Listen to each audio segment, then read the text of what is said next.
발빠른 경제발전소. 경제발전소 박연미입니다에서는 여러분의 소중한 의견을 받고 있습니다. 짧은 문자 50원, 긴 문자 사진 문자 100원, 샵 0951 또는 TBS 앱을 통해 받습니다.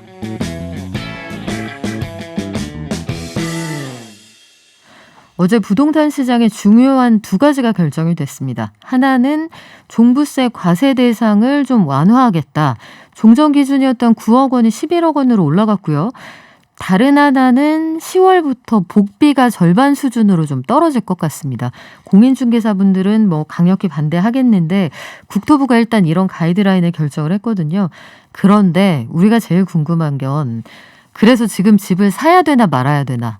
하반기에 집값이 오른다는 건가 떨어진다는 건가 그거겠죠. 그래서 모셨습니다. 오성범 태평양 감정평가법인의 감정평가사 나오셨습니다. 안녕하세요. 네, 안녕하세요. 네, 일단 어제 여야가 국회에서 이 종부세법 개정안 상임위에서 통과를 시켰단 말이죠. 이달 안에 본회의 처리를 한다고 하는데 어찌됐든 시장에 주는 신호는 종부세 내는 사람이 절반으로 줄어든다. 라는 거잖아요. 네. 요거 부동산 시장에 어떻게 받아들여질까요? 네, 일단 영향 말씀드리기 앞서 좀 팩트 먼저 체크하면 그 방금 전에도 이제 한국경제 기자님께서 말씀하셨지만 종부세 과세 대상이 이제 반토막이 나는 거죠. 이제 18만에서 9만으로 줄어들고 이제 정부의 세수도 30% 이상 줄어들 거다. 이렇게 일단 결과는 나오는 거고요. 사실 종합부동산세법 제정된 게 2005년이니까 지금 한 15년 정도 됐는데 그 과정에서 이제 과세 표준이 한 3차례 정도 상향이 됐었습니다. 처음에 시행됐을 때는 4억 5천이었다가 이제 6억 원으로 2008년도에 상향이 됐고요. 그다음에 이번에 개정된 9억 원은 2009년도에 개정이 돼서 9억 원으로 상향이 됐다가 이제 최근에 아파트 가격 상승에 따라서 이제 11억 원으로 조정이 된 건데 그럼 이게 적정하냐, 어느 정도 많은 거냐를 따져보려면 이제 2009년 9억 기준하고 현재 기준으로 이제 과세 표준을 비교해 보면 되겠죠. 그런데 지금 아파트 가격은 서울 아파트 중위매매 가격 기준으로 하면 2009년에 4억이었던 아파트가 현재 지금 9억 4천, 거의 이제 2배 이상 올라가 있는 그런 상황인데 네. 이제 과세 표준의 경우에는 9억에서 11억 정도, 그러니까 20% 정도 남짓 상승이 됐기 때문에 사실 이제 종부세 과세 대상이나 세수가 급격하게 감소하는 거는 어쩔 수 없는 사실인 것 같고요. 기본적으로 저희 이번 정부의 과세 스탠스가 사실 보유세 인상이었습니다. 네. 그래서 이제 보유세율을 직접 올리진 않았지만 이제 공시가격을 올려서 간접적으로 이제 과세 표준을 상승을 시키고 그걸로 인해서 이제 보유세를 늘리는 방향으로 스탠스를 잡고 있었는데 그 스탠스하고 비교해 봤을 때는 상당히 상반되는 측면의 어떤 정책이라고 볼 수 있을 것 같고요. 이게 시장에 미치는 영향은 아무래도 주택을 보유하고 계신 분들 혹은 새로 주택을 구매하려고 하시는 분들 입장에서 모두 다 좀 환영할 만한 신호인 것 같습니다. 네. 부동산 시장에 투자하려는 사람들은 일단 반기겠죠. 세금 네네. 부담이 줄어든다고 하니까. 그런데 대부분의 서민들 혹은 실수요자들은 투자보다 그 집 사서 내가 들어가서 살려는 거거든요. 네.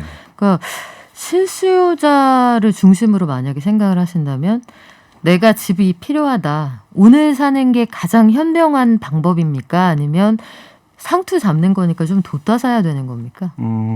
일단 좀 나눠서 말씀을 드리자면 실거주 목적의 경우에는 지금 주택을 매수하시는 게 저는 적당하다고 생각하고 있습니다. 왜냐하면 실거주라는 말 속에 담겨 있는 의미 자체가 어차피 내가 내 집을 마련을 해야 되고 실제 저희 한국 통계를 보면 거의 내 집을 마련하신 분들이 20년 이상 거주를 하시거든요. 그렇기 때문에 주택을 지금 매수하시면 20년 뒤에 가격이 어떨 거냐 이런 관점에서 접근해 보신다면 일시적인 경기나 정책에 따라서 가격이 춤을 출 수는 있겠지만 장기적으로는 곡선은 우상향하는 것이 이제 과거의 패턴이죠.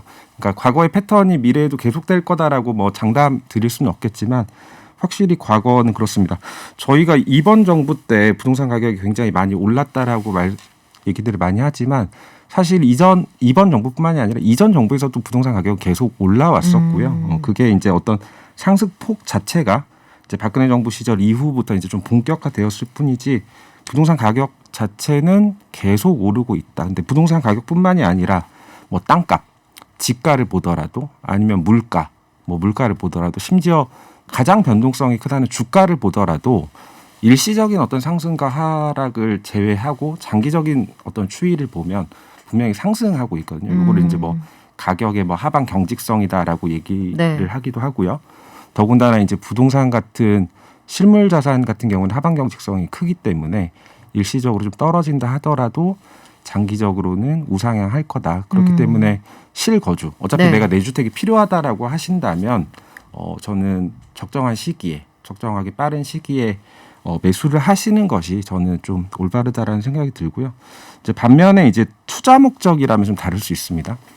투자 목적이라면 아무래도 본인이 원하는 입지나 이런 것보다는 이제 가격 상승폭이 있는 그런 지역이나 뭐 가격 상승의 가능성이 있는 지역으로 이제 투자를 하시게 될 텐데 그런 경우에는 이제 지금 뭐 금리 인상도 예정이 되어 네. 있고 뭐 정부에서도 지속적으로 이제 공급 신호를 보내고 있기 때문에 그런 신호들이 작용을 했을 때 본인이 원하는 어떤 가격 상승이 이루어지지 않을 수도 있겠죠. 그래서 투자 목적이라면 어느 정도 좀 신중하셔야 되겠지만 실거주 목적이시라면 최대한 빠른 기간 안에 마련을 하시는 게 어떤 장기적인 우상향 곡선에서는 바람직하지 않나 그렇게 생각하고 있습니다. 어쨌든 장기적으로 보면 오늘이 가장 싸다. 이렇게 판단할 가능성이 있다. 네, 그러니까 여지가 그렇습니다. 있다. 근데 이런 질문을 드린 이유가 최근에 정부 기관입니다. 한국감정원이 간판을 바꿔던 한국부동산원이 조사를 해보니까 조사는 대상 표본을 늘렸더니 특정 지역의 경우에는 아파트 값이 한 달 사이에 서울 도봉구는 무려 50% 가까이 급증한 걸로 나타나기도 했거든요. 일단 아파트 가격 상승세가 이렇게 급등하는 걸로 나타나는 게 표본이 그동안 너무 작았기 때문에 표집 대상이 늘어나서 그런 건지 아니면 정말 최근 한 달 동안 이렇게 가격 상승세가 가팔랐던 건지 이게 궁금하기도 해요. 네네. 저도 그 부동산원 통계를 봤었는데 이제 저희 회사에서도 부동산 통계를 계속 수집을 하기 때문에 보면 이제 6월 달 기준으로 이제 통계가 많이 바뀌었습니다. 판 자체가 많이 바뀌어서 이게 약간 혼란을 주고 있는 것 같기도 합니다. 근데 감정원 부동산원의 얘기를 들어보면 두 가지를 바꿨다고 얘기를 합니다. 첫 번째는 표본을 확대했다. 네. 네, 표본을 확대했고 두 번째는 이제 산정 방식을 변경했다라고 이렇게 얘기를 하고 있는데 두 가지 다 결과에는 영향을 미칠 수 있겠죠. 일단 표본 같은 경우에는 저희가 뭐 대통령 선거 설문조사 뭐 이런 것들 보더라도 어떤 표본을 하느냐에 따라서 조금씩 결과 차이가 있을 수 있지 않습니까? 그래서 그런 부분이 하나 있고요. 그 다음에 이제 산정 방식이 바뀐 건 이제 지역별 가중치 얘기인데요.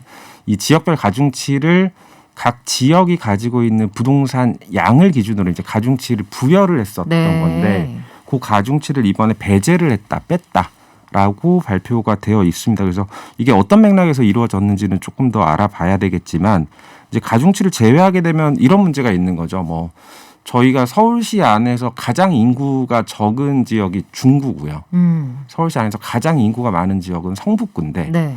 중구의 결과와 성북구의 결과를 단순하게 2분의 1로 평균을 하는 것과 중구의 인구와 성북구 인구를 감안해서 가중 평균하는 것은 전혀 다른 결과를 낳을 수 있는 거죠. 근데 성북구 같은 경우에는 중구의 인구 4배거든요. 네. 그러다 보니까 이제 지역별 가중치를 배제하는 게 어떤 목적으로 이루어졌는지는 정확하게 모르겠지만 그 방식에 따라서 결과가 굉장히 많이 달라졌고 한 가지 좀 안타까운 거는 기존에 이제 6월에 이제 통계가 개편이 됐는데 네. 6월 이전의 어떤 그래프와 7월의 그래프가 너무 드라마틱하게 곡선이 튀더라고요. 곡선이 너무 바뀌어서 네. 이걸 과연 시장에서 어떻게 받아들일 수 있는 거냐. 그쵸. 시장에 오히려 좀 혼란을 주고 있는 게 아니냐라는 생각이 좀 들어서 그런 부분들은 조금 문제가 있지 않나라고 생각하고 있습니다. 그래서 결론적으로 말씀드리면 통계상으로는 좀 그런 문제들이 있긴 한데 이 통계를 있는 그대로 좀 받아들여서 뭐 가격이 너무 급등했다거나 이렇게 받아들이기는 조금 어려울 것 같다. 예. 이게 그동안 그 한국부동산원의 통계가 시장에서 민간이 조사하는 통계하고 차이가 좀 크다는 얘기가 많았잖아요. 네네. 이번 결과가 나오면서 민간 수준 혹은 그걸 웃도는 수준까지 상승폭이 반영이 됐다고 하니 말씀하신 것처럼 좀 고민이 됩니다. 이게 현실화가 됐다고 해야 할지 종전의 통계가 좀 부정확했다고 봐야 할지 이런 것들 고민이 되는데 가중 평균이라는 게 사실 물가 통계 낼 때도 그렇잖아요. 네네. 우리가 싸지만 자주 쓰는 거, 그 비중은 크지만 자주 사용하지 않는 거, 지출을 빈번하게 하지 않는 걸 좀 물가에서도 품목별로 가중치를 두는데 이 지역별로 가중평균 하지 않는 것에 대해서는 고민이 좀 필요할 것 같습니다. 네. 자, 그래서 시장에서는 일단 많이 올랐고 앞으로도 좀 오를 것 같다. 이쪽으로 부동산에 대한 부동호가 기울어져 있는 것 같은데 경매 시장 낙찰가율을 보면 사람들의 기대 심리가 좀 보인다고요? 네네. 경매 같은 경우에는 최근에 굉장히 많이 그 수요자들이 많이 몰렸습니다. 그래서 통상 저희가 이제 경매 시장에 대해서 가지고 있는 이미지는 경매를 통해서 취득하면 좀 시세보다 싸게 낙찰을 받을 수 있다. 두 번째는 경매 시장에서 이제 아파트를 구매하게 되면 대출을 많이 받을 수 있다. 이런 두 가지 정도의 기본 인식이 있었는데 두 가지 다 지금 현실하고는 조금 맞지 않는 게 있습니다. 일단 낙찰가율을 보면 제가 수도권 통계만 좀 챙겨왔는데요. 네. 서울, 경기, 인천이 모두 아파트 낙찰가율이 100%가 넘습니다. 이게 무슨 뜻이죠? 정확히 그러면? 그러니까 낙찰가라는 게 경매에 들어갔을 때 처음에 이제 법원에서 내놓는 가격, 이제 그거를 이제 경매 네. 감정평가액, 뭐 다른 말로 법사가라고 표현을 하고요. 그게 이제 10억으로 이제 딱 했다면 보통은 이 10억을 시세라고 보고 이제 경매에 참여하시는 분들은 10억보다 조금 싸게 낙찰을 낮게 받아서 부르시겠죠. 뭐 8억에 낙찰을 받든 7억에 낙찰을 받든 이런 걸 기대하고 들어가시는 건데 실제로 경매를 통해서 낙찰받은 물건들의 통계를 내보니 지금 아파트의 경우에는 오히려 경매 법사가보다 더 높은 금액에 낙찰이 되고 있다. 높은 금액에 낙찰이 되고 있다는 건 그만큼 그 10억이라는 물건을 두고 경매에 참여하시는 분들이 많았다. 경쟁이 치열했고 서로 눈치 싸움을 하는 과정에서 좀 더 높은 호가를 불렀고 결국은 경매 법사가보다 더 높은 금액을 쓰신 분들이 낙찰을 받았다라는 의미거든요. 그렇기 때문에 이제 경매에 신규 진입하시는 분들 입장에서 봤을 때는 이 단순히 통계만 가지고 해석했을 때는 경매 가지고 시세보다 싸게 사기는 어렵다라고 말씀드릴 수 있을 것 같습니다. 경매를 가지고 시세보다 싸게 사기 어려움에도 불구하고 굉장히 경매 시장으로 몰리는 건 이렇게라도 구입을 하는 게 시중의 상승폭보다는 이익이라고 보시는 거죠? 그럴 수 있습니다. 그리고 더군다나 최근에는 시장에 이제 매물이 없다 보니까 그 매물을 찾느니 경매 시장에 나와 있는 걸 가지고 경쟁해서 가져가겠다. 뭐 이런 심리로도 해석할 수 있을 것 같고요. 그러면 이 부동산 가격이 대체 언제까지 오릅니까? 전문가가 보시기엔 어때요?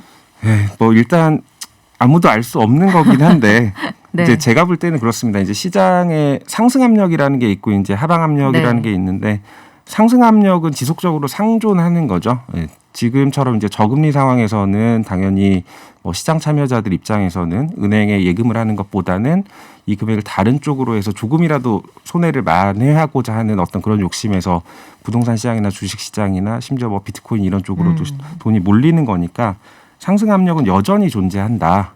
그리고 여전히 한국 수도권에는 100집 중에 45집이 무주택자이거든요. 그러니까 여전히 주택에 대한 수요, 상승 압력은 존재하는데 그러면 이거에 대해서 얼마나 하방 압력을 가할 것이냐의 문제거든요. 근데 하방 압력이라는 건 단순하게 두 가지입니다. 수요를 줄이든지 아니면 공급을 늘리든지 안 사고 싶게 만들든지 아니면 아파트를 막 쏟아 부어서 그렇죠. 아무거나 골라 잡을 수 있게 하든지. 네네. 네. 그런데 이제 수요 감소의 두 가지 또 축이 대출을 축소하든지 대출에 대한 기회비용을 늘리든지. 네. 근데 이제 대출에 대한 규제는 이미 다 시행이 되어 있는 상태이기 때문에 이미 할 만큼 하고 있는 것 같죠? 그렇기 때문에 이제 남아 있는 게 이제 금리 인상 카드인데 금리 인상 카드는 이제 올해 하반기 뭐 8월 10월 달쯤 얘기가 나오고 있지 않습니까? 그래서 그걸 좀 지켜봐야 될 것 같고요. 공급 같은 경우가 지금 제일 난제입니다. 이제 정부도 좀 스탠스를 바꿔서 기존의 어떤 수요 억제책에서 이제 공급 확대책으로 바꾸긴 했는데 문제는 이제 공급이 아무리 빨라도 초고속으로 진행이 돼도 아파트 짓는데 거의 3년 이상 걸린다는 그렇죠. 거죠. 그렇기 네. 때문에 근데 지금 정부가 계획만 발표했지 실제로 착공된 곳은 없는 상태이기 네. 때문에 사실 지금 당장 내일 착공을 한다 하더라도 3년 뒤에 효과가 나타나는 정책이라는 겁니다. 그래서 지금 공급을 지을 수는 없고 공급에 대한 어떤 시그널이라도 이제 명확하게 계속 제공을 해줘야 되는데 또 그 시그널이 이제 좀 급하게 나오면서 또 시장에서는 또 저 시그널을 믿을 수 있느냐라는 약간 불신에 대한 어떤 신호들도 좀 나오고 있어서 정리하면 이제 상승 압력은 상존하는데 하방 압력이 아직까지는 좀 가시화되지는 않은 네. 거 아니냐. 그렇다면 지금 상황에서 부동산 가격이 아파트 가격이 하락할 거다라고 예측하는 것보다는 여전히 좀 상승할 거다라는 예측을 할 수 있을 것 같고요. 또 하나는 이제 전세가율 측면에서 좀 검토를 해볼 네. 수도 있을 것 같습니다. 이제 전세가율은 이제 실수요자들이기 때문에 실수요자들이 지불하는 금액이거든요. 그렇기 때문에 이제 지금 이제 과거의 어떤 전세가율과 매매가율을 비교해 보면 전세가율과 매매가율의 갭이 적은 경우는 그 아파트가 저평가됐다라고 볼 수 있는 거고 전세가율 대비 아파트 가격이 높아지면 그러니까 갭이 커지면 그만큼 이제 아파트 가격이 고평가되어 있다라고 볼 수 있을 것 같은데 통상 아파트가 물가 상승률 정도 그냥 안정적으로 성장한다면 가장 일반적이고 바람직한 전세가율은 70에서 80% 정도 네. 사이입니다. 그런데 지금 최근 10년간의 전세가율을 보면 2018년에 거의 80% 가까이 전세가율이 치솟았다가 네. 지금 현재는 다시 65% 정도로 이제 떨어져 있는 상황. 요건 이제 수도권 기준으로 말씀을 드린 거고요.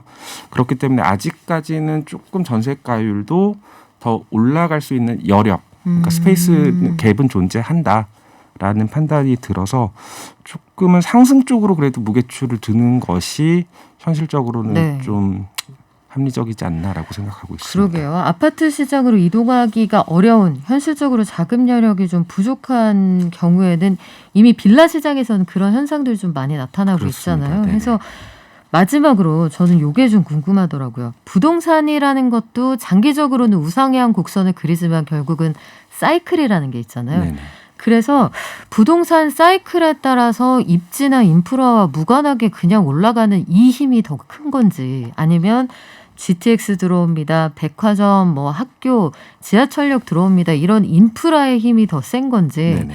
그러니까 전자라면은 사이클이 꺼지면은 약간 휘청할 수도 있는 거고요. 하지만 인프라가 밀어 올린다 하면 여기는 뭐 인프라가 변하는 건 아니니까 둘 중에 어떤 게 더 힘이 셉니까? 통상적으로. 인프라가 더 세다고 보셔야 될 것 같습니다. 그래서 사실 최근에 LH에서 이제 주거에 대한 인식 조사를 네. 했던 경우가 있는데 거기에서도 이제 주택을 구매하시는 분들이 가장 선호하시는 주택을 구매하실 때 가장 첫 번째로 보시는 게 교통과 인프라거든요. 그래서 지금도 저희가 상암동에서 방송을 하고 있지만 이 상암동에서 근무를 하시는 분들은 당연히 상암동에서 가까운 입지, 네. 출퇴근하는데 얼마나 걸리느냐, 그리고 그쪽에 내가 살고 있는 주택 근처에 어떤 인프라가 있느냐 이런 것들을 기준으로 판단하실 거기 때문에 네.